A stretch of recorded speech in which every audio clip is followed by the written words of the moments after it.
Hey, it's Apocalypso, and this is Raidology. Today we'll be talking about the different types in Pokemon Go. There are 18 different types. You have Bug, you have Dark, Dragon, Electric, Fairy, Fighting, Fire, Flying, Ghost, Grass, Ground, Ice, Normal, Poison, Psychic, Rock, Steel, and Water. That's 18. And I know it's a lot, but we'll go over each type, their weaknesses, and their strengths. We'll be talking about raid bosses, their hard counters, what type of movesets they may have, and which Pokemon you might want to use based on those movesets. So tune in next time for another episode of Raidology. This is your host, Apocalypso. In Pokemon Go, you have raids. Raids appear at gyms randomly. Gyms are located all around your city. You can find them at churches, parks, special monuments, at fire hydrants. They're everywhere. In order to participate in a raid, you need a raid pass. You can get that raid pass over at any gym. All you need to do is go to the gym. You have to be within its vicinity. Then you select the gym, and there's a photo disc in that gym. A photo disc is like a Pokestop. You just spin it and you can get one free raid pass per day. The other way to get a raid pass is to buy them from the shop.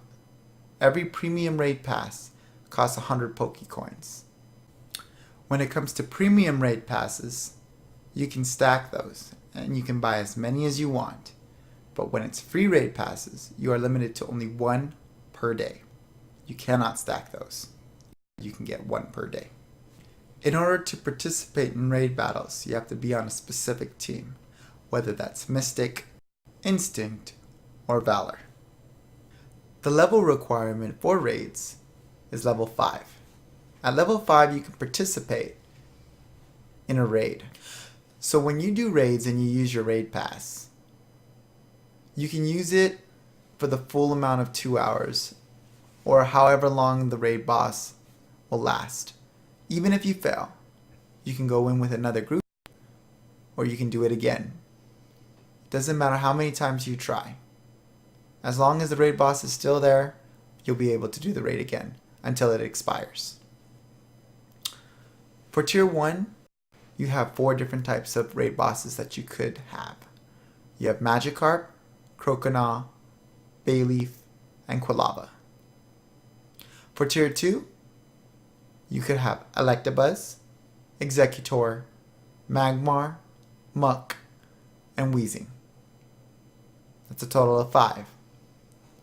And for Tier 3, you're going to have Vaporeon, Arcanine, Machamp, Jolteon, Gengar, Flareon, and Alakazam. So 7 possibilities. And for Tier 4, you can have Lapras, Blastoise, Venusaur, Charizard, Snorlax, Rhydon, and the mighty Tyranitar. For Tier 5, there are 2 possibilities, Lugia and Articuno. In the next couple weeks, we're going to have 2 more legendaries added, Moltres and Zapdos. So tune in, because we'll be talking about each raid boss, the best hard counters, their weaknesses, and what you should be using. When you join a raid, if you are the first one to enter the lobby, you have 120 seconds to choose up to 6 Pokemon that you would like to use for that raid boss. This is where you need to take into consideration the type of raid boss you are about to encounter. This way you can use the right counter in order to defeat it. In that time frame of 120 seconds to prepare, other trainers can go ahead and enter with you. But once that time is up, other trainers cannot enter with you unless they have your raid code. The raid code are 3 different types of pictures of Pokemon, such as Bulbasaur, Bulbasaur, Bulbasaur, or Bulbasaur, Squirtle. These are just examples of raid codes, and you'll be able to determine what that is before you start your own raid. After the raid starts, for Tier 1 to Tier 4, you have a total of 180 seconds to defeat that raid boss. If you were defeated and all your Pokemon were fainted, you can still choose and rejoin the battle again until the time is up. You have until the timer is up in order to defeat that raid boss. After the raid boss is defeated, you will get your rewards, and then after you have collected your rewards, you will have the opportunity to capture that raid boss. In that event, you are given Premier Balls, and your Premier Balls are determined based on how much damage you've contributed, how much your team has contributed, if you own the gym, if your team owns the gym, that is, and how well you've done personally in that raid. So there are a variety of factors that can contribute to how much Premier Balls you may have that you can use to capture that raid boss. But once you have used up all your Premier Balls, if you have been unable to successfully capture that raid boss, you will no longer have any more Premier Balls and you cannot save them, and the raid boss will flee. For the rewards, you can get golden raspberries. Golden raspberries are useful because you can use that to heal your Pokemon or other Pokemon from your team that are located in gyms. And it is 100% that it will fill their motivation bar. You can also use golden raspberries to capture Pokemon. It gives you a higher chance in order to capture a Pokemon, whether you are trying to capture one that's a raid boss or you're trying to capture one in the wild. The percentage to capture it is a lot higher. The other reward you can be given is a technical machine. There are two types, a fast technical machine and a charged technical machine. The fast technical machine can change the move set for your fast move for any type of Pokemon that you use it for.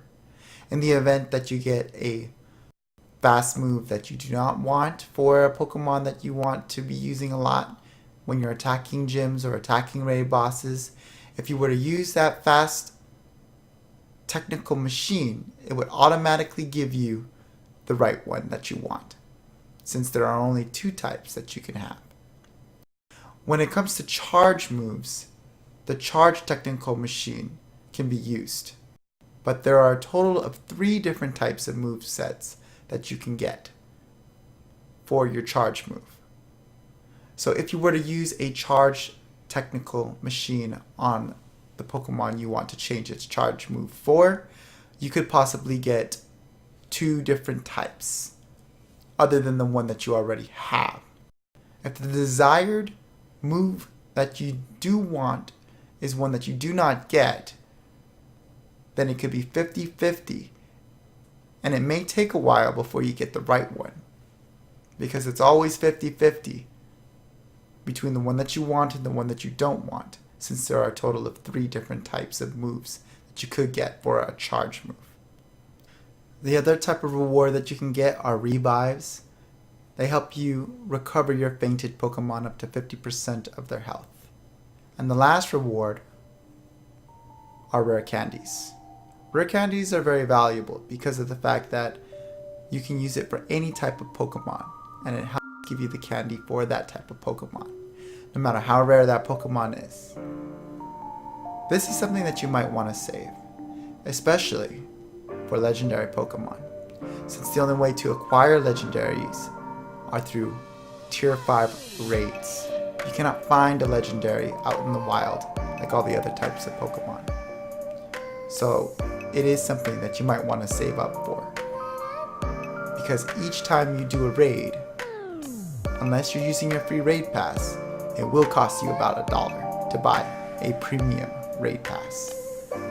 Legendaries at this time do not use legendary raid passes, but that may change in the future.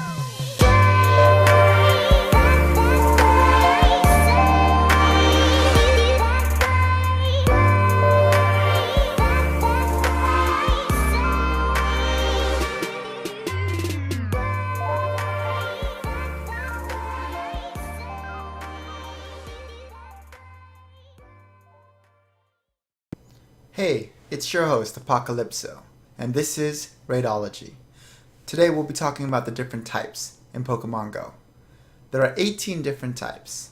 You got Bug, Dark, Dragon, Electric, Fairy, Fighting, Fire, Flying, Ghost, Grass, Ground, Ice, Normal, Poison, Psychic, Rock, Steel, and Water.